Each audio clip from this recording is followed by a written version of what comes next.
Nu ką, šiandien penktadienis. Ispanai po biškį jau vakare lenda į kavinės. Gerti taurelis žiauriai geras. Visi va matot ledus, tik tai nori ėsti. Ėsti. Mes einam pasportuoti, kad gerą formą turėtume.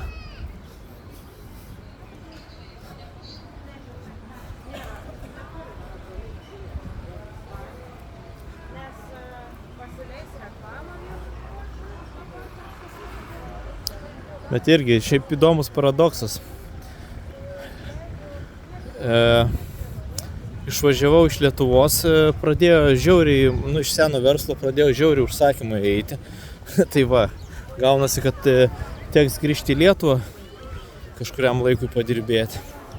Nu, bet taip gyvenime būna, ten kur tavęs nėra, ten visą laiką tavęs nori. Ir va tokia situacija.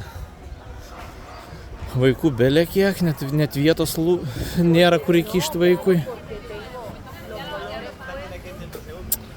O mes einam į sporto salę lauko. Tai vakar irgi nustebino močiutė kokių 7-8, gal 80 metų. Ant kojų taip gražiai švariai dirbo. Tai sakau, tokių Lietuvoje močiučių nepamatysi, kurios ten taip gali savo atsipūtusios drąsiai treniruotis.